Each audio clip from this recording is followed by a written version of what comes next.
tearing into the NFC East in 3, 2, 1. What do an all-pro praising our ghost WR, a Cowboy legend defending Daniels like he's their QB, and a holdout that could boom our offense in hours have in common? I'll tell you without filters. While you breathe, Adam Peters plays chess with a mega casting that will leave the Eagles unrecognizable. Or will it be the beginning of chaos if we don't make a move now? This is not theory. A key player is one. Step out, and only our voice can prevent it. Are you going to let ESPN speak for you? Of course not. Smash like, subscribe, and dash to the comments. Today we decide if 2025 will be history or another burgundy trauma. And watch out. The third screen will leave you speechless. If that surprises you, wait till you hear this that has me completely buzzing. Deebo Samuel, the one the national press is questioning about his physical condition, is here showering Noah Brown with praise like he's Jerry Rice. And I think this says much more about the mentality Adam Peters is building in this organization. During a session with Root God, one of the most respected offseason coaches for receivers, Samuel couldn't help but talk about Brown's skills as a route runner. And here's the crazy part. No one specifically asked him about Brown. It just came out naturally because he was genuinely impressed. Do you all remember when we signed Noah Brown last year? Many saw him as a minor signing, another veteran to fill the roster. But I told you from the beginning, this guy had something special. It wasn't just that he had played for Dallas, but he had shown consistency in a league where most receivers vanish after a few seasons. Brown came to Washington with something many receivers never develop, a complete understanding of how to function within an offensive system. You didn't need to be the star. You didn't need 150 targets to be effective. What Brown brought was something Cliff Kingsbury could use immediately: crisp routes, reliable hands, and football intelligence to be where he needed to be when Jaden Daniels needed to make a play. Last season, Brown became Daniels' most reliable receiver in crucial situations. Do you remember that deep connection against the Bears? Or all those times Brown found the soft spots in defenses when we needed a crucial first down? That's no accident.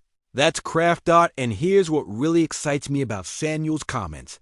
When an NFL receiver talks specifically about another receiver's route running skills, they're recognizing something many fans don't fully understand. Running routes isn't just about knowing where to go. It's about timing, creating separation, and selling each move in a way that confuses defensive backs. Samuel specifically mentioned that Brown had supreme route running credentials, and that comes from someone who has played alongside George Kittle, and Deebo Samuel himself has faced some of the best defensive backs in the league. When he says Brown can run routes, he's saying Brown can compete with any receiver in the NFL in terms of pure technique.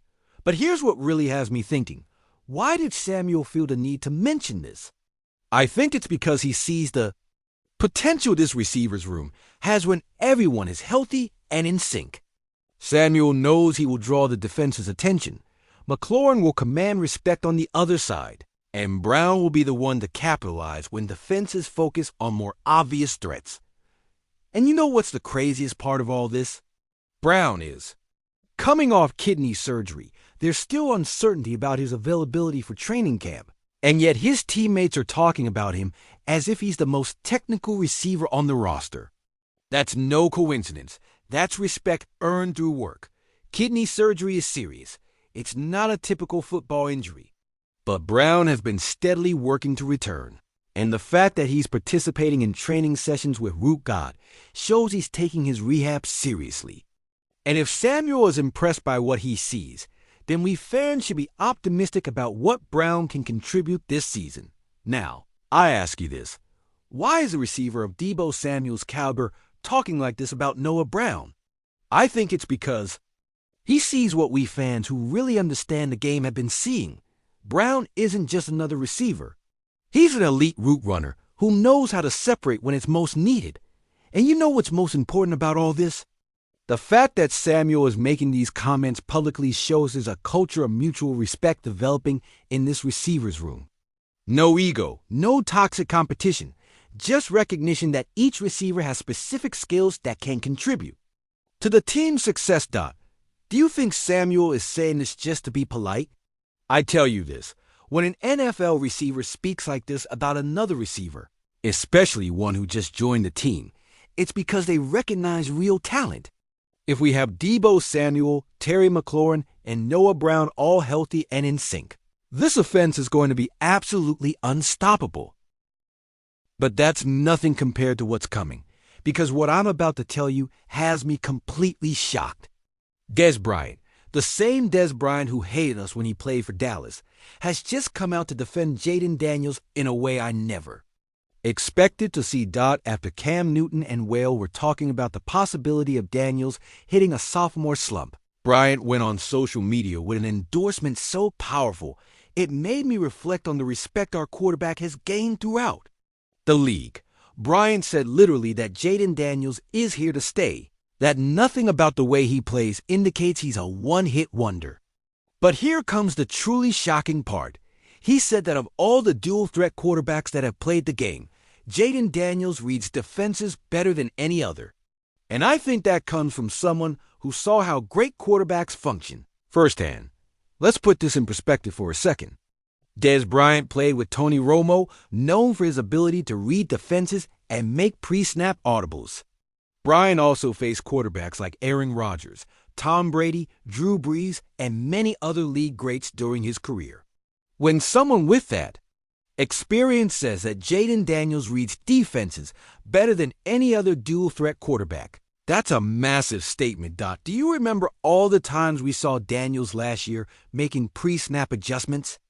Or how he always seemed to know exactly where the pressure was before it arrived? That's no accident. That's elite mental processing. And Bryant recognizes that because he lived those situations from the other side. But here's what really excites me about Bryant's comments. He specifically mentioned that Daniels doesn't depend on his athletic ability. This is crucial because it completely dismantles the narrative that Daniels is just a running quarterback. Who's going to break his body by running? Do you remember all the foolish comparisons with Robert Griffin, the third that the national press keeps making? Bryant basically destroyed them with a simple statement. Griffin massively depended on his speed and athletic ability. When that was compromised by injuries, his effectiveness plummeted because he didn't have the mental processing to compensate. Daniels is completely different. Yes, he can run. Yes, he can extend plays. But his foundation is his ability to read defenses and make precise throws from the pocket. Bryant sees that because he caught passes from quarterbacks who had that ability, and he recognizes the difference. And here's what really fascinates me. Bryant specifically mentioned that Daniels is dangerous, precisely because he doesn't rely on his athleticism. That means defensive coordinators can't just game plan to contain his running ability. They have to respect his arm, respect his mental processing, respect his ability to find open receivers in coverage. And you know what's the craziest part of all this? Bryant had no obligation to defend Daniels. No one asked for his opinion. No one put him in a position where he had to respond. He saw the conversation between Newton and Whale, felt compelled to intervene, and came out with an endorsement I never expected from a former Cowboys player. This tells me that the respect Daniels has gained in the league goes far beyond what we see as fans. Veterans who have played this game at the highest level recognize something special when they see it. And Bryant clearly sees something special in Daniels. Now I ask you this, why did Bryant feel compelled to defend Daniels? I believe it's because he sees what everyone who truly understands the game is seeing. This isn't a quarterback who got here by chance. This is a student of the game who understands defenses at a level we rarely see in young players. And here's what really has me thinking, if Bryant is willing to go public to defend Daniels, what are other veterans in the league saying in private? I think there's a consensus developing that Daniels is the real deal, and Bryant was simply the first to say it publicly. And you know what's most important about all this? Bryant specifically mentioned that Daniels isn't a one-hit wonder.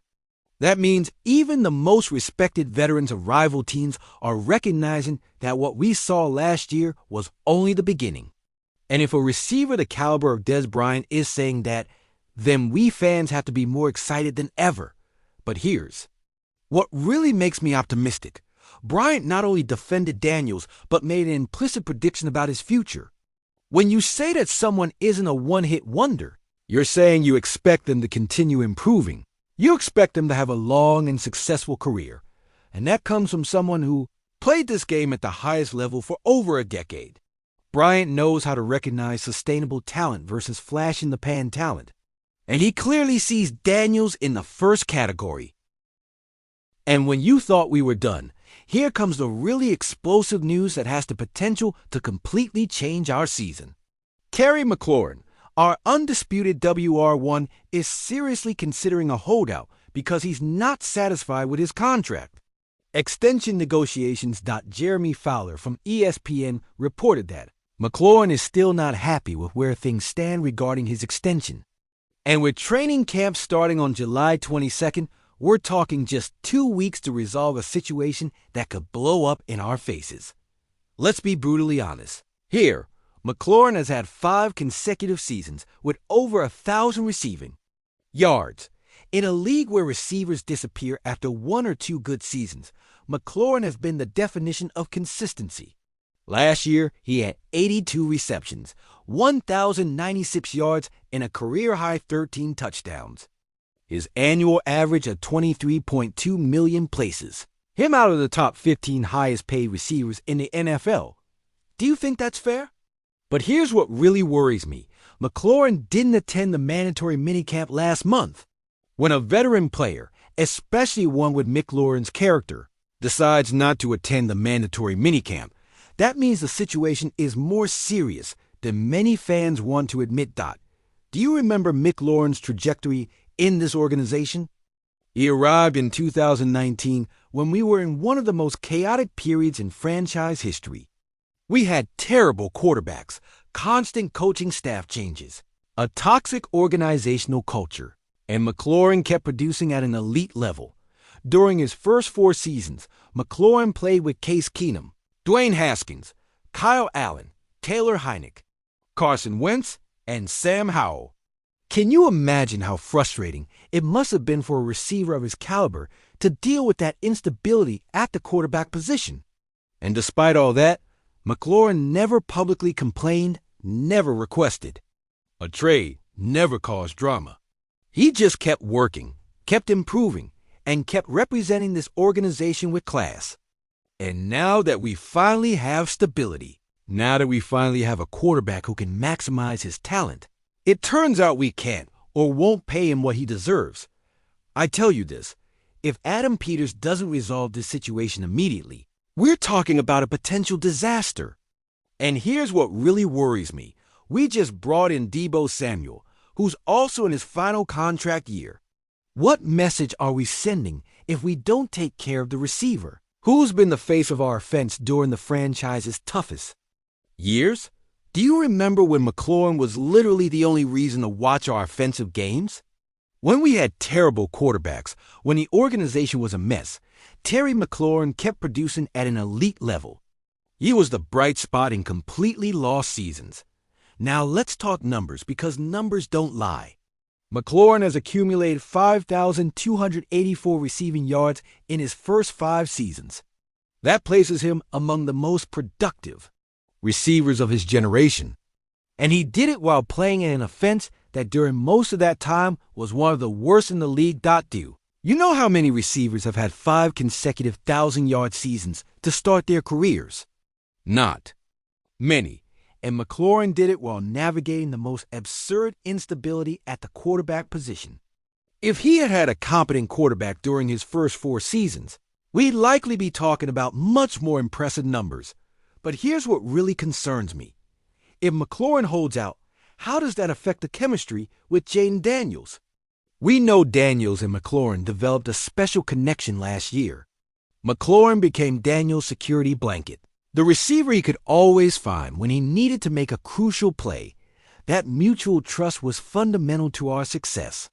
Daniels knew he could rely on McLaurin to make the tough catches, to find the soft spots in defenses, to be clutch in the most important moments. If McLaurin misses practice time, if there's tension in the air, that can affect the entire offensive.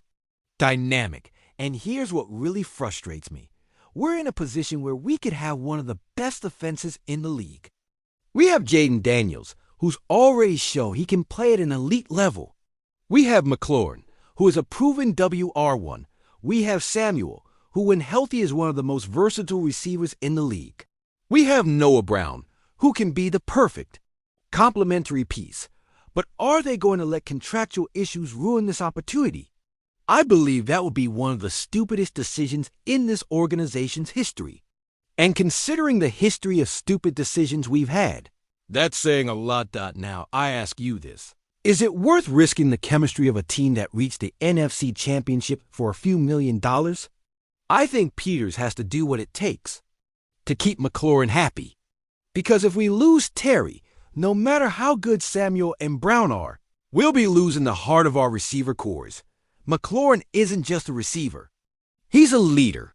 He's the guy other receivers look up to set the standard for work and professionalism. If he leaves or if he's unhappy, that affects the entire culture of the receiver room. And you know what's the most frustrating part of all this? McLaurin isn't asking for Tyreek Hill or Devontae Adams' money. He's asking to be paid like the top 15 receiver he clearly is. That's not unreasonable. That's the market value for a player of his caliber. I believe Adam Peters understands this, but he's also navigating the salary cap and trying to maintain flexibility for the future. But here's my question. Why do you want salary cap flexibility if you don't have the core players that make your team competitive? McLaurin is exactly the type of player you need to keep when you finally find one. He's young, he's productive, he's a leader, and he's demonstrated loyalty to the organization through the toughest times. If you can't or won't pay a player like that, then you really don't understand how to build a winning team. You're crazy if you think these three news pieces aren't connected. We have external validation of our quarterback, internal chemistry among our receivers, and a contractual situation that could define our entire season. This is what happens when you're finally an organization that matters in this league. Each of these news pieces tells me something different about where we are as an organization. Samuel's comments about Brown tell me we have a culture of mutual respect developing among our players. Bryant's comments about Daniels tell me the respect for our quarterback extends throughout the league. And McLaurin's situation tells me we are in a crucial moment where the decisions we make now will determine if we can capitalize on the momentum we've built. The question I ask you is this: are you prepared for a season where every move by Adam Peters will be scrutinized nationally? Because that's exactly what we have ahead. And if you think Terry McLaurin is going to accept less money than he deserves, let me know in the comments why you think that. Do you think Dez Bryant is right about Jaden Daniels? Do you think the connection between Samuel and Brown can be the key to an explosive offense? And what do you think about McLaurin's holdout issue? Should we pay him what he deserves or maintain salary discipline? These are the questions that will define our season. And you are part of this family that bleeds burgundy and gold. If you want to continue receiving the most in-depth and passionate analysis of the Commanders, you have to become part of this community. Hit like if you agree with my analysis, subscribe if you want to be part of Washington's most loyal family, and comment your opinions because I read every comment. I guarantee that tomorrow we'll have more explosive news about this organization. And you can't miss what's coming, because this season is going to be historic, and we're going to live it together as the family we are.